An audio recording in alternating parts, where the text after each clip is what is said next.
Have you seen the exciting new Marvel Strike Force game in the app stores and want to play? What is this game about? How does it work? And how much does it really cost? Let's talk about that and more. First, if you already know how this game works and would instead like some tips to start your journey, then look in the description below for a link to another Marvel Strike Force video. Before we dive into the deep end, let's do a reality check. A few examples aside, video games are business. These days, video games are big business, multi-billion-dollar business. If you think that mobile games are any different, here's a number to put things into perspective. Star Wars: Galaxy of Heroes, a game which is a direct competitor to Marvel Strike Force, is estimated to have earned $152 million in 2017 by App Store analyst and marketing firm Sensor Tower. Compared to Candy Crush Saga, Clash of Clans, or Clash Royale, Galaxy of Heroes is small change. Considering this game just came out, it's too early to be able to talk numbers, but don't be surprised if Marvel Strike Force makes $1 million or more in its first month. That's a conservative guess, especially given how many new players join every day, how much social media coverage there is, how many YouTube influencers talk about it, etc. This matters because once you understand this game is big business, you can then begin to appreciate what it takes to play the game. Whether we're talking about actual in-game decisions or how the game directly influences your real-world life, these things all tie back to the crux of the game: to make money. To be fair, these games require lots of resources, whether we're talking development platforms, server farms, bandwidth, testing devices, or people to operate, build, and support everything, so it's not like the games are churned out for free. Let's not get into the dance of licensing and making sure Disney approves of everything. Man, that's an interesting nightmare.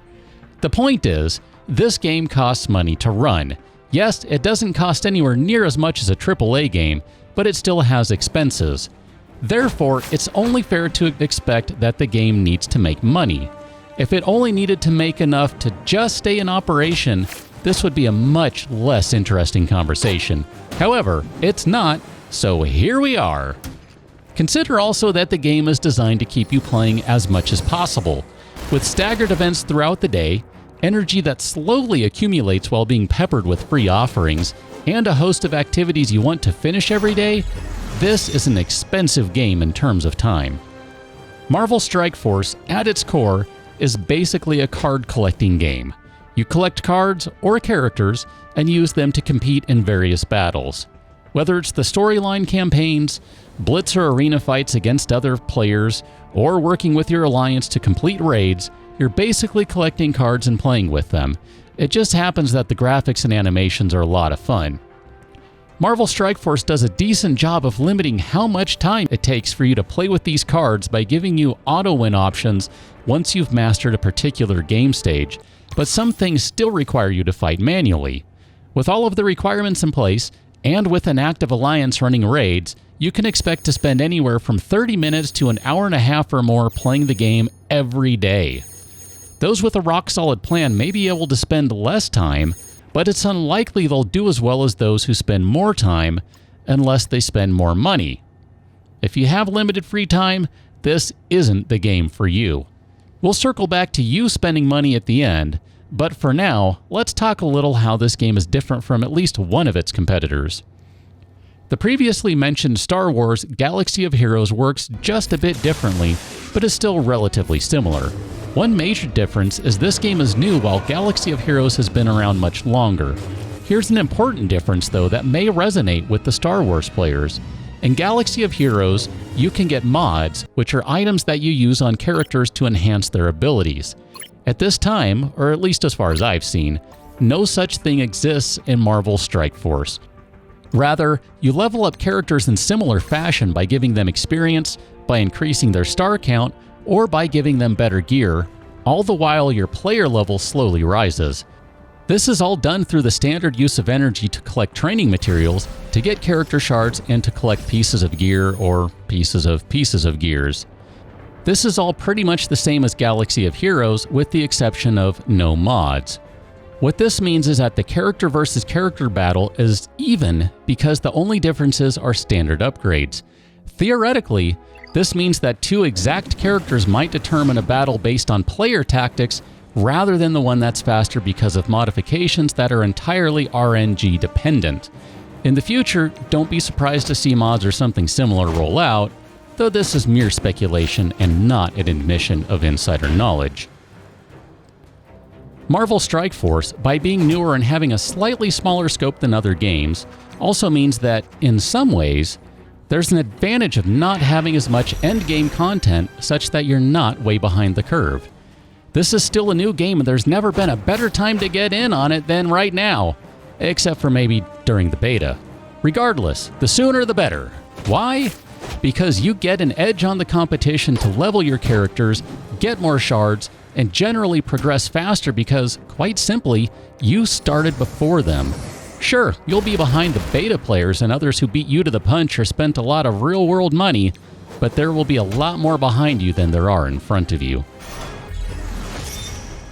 Turning to game mechanics, some skills and statuses are a little different from other games. Pay close attention to what each character skill does, as well as what each upgrade to that skill does.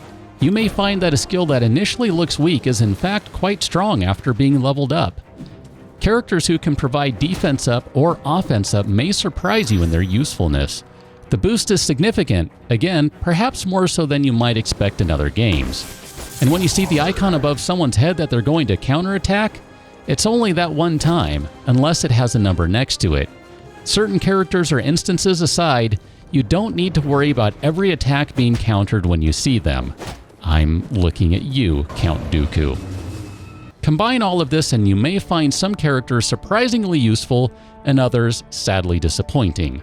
I'm looking at you, Mercenary Lieutenant and Punisher, respectively. The last thing to talk about comes back to the first thing, money. This game is all about money and we've already covered that. What we didn't cover is how much money you can spend. If you didn't know, this game is borderline gambling.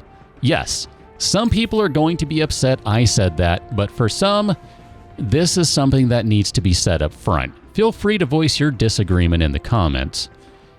The game uses well-studied and understood mechanics, tricks, and devices to poke and prod and needle you into spending money. If you have the money, and if you get a satisfactory return on your investment, then by all means spend it. Doing so will absolutely allow you to move ahead of the competition. Spend enough, and you can pay to win it all. Theoretically, at least. And for whatever that actually even means. However, and here's where it needs to be stated again and again, you don't have to pay anything to play this game. The game can be played entirely for free, and you can enjoy it without spending anything. If you want to buy an occasional bundle of power cores, or maybe purchase a character pack, go ahead, but don't feel like you have to do it to succeed. I understand the idea of spending a little money to show some appreciation for a free game, and even think that's a generally acceptable idea. Whether it matters to anyone other than you, probably not, because the one-time or occasional spender is not the person for whom this game operates. This game operates and succeeds, or fails, on the big spenders. If you want to make hundreds of millions of dollars a year, get a small group of people to pay a lot of money.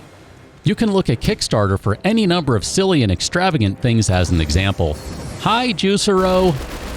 This isn't to say that your one-time Captain America purchase won't be counted, but you spending $10 once and never again isn't what keeps the servers online.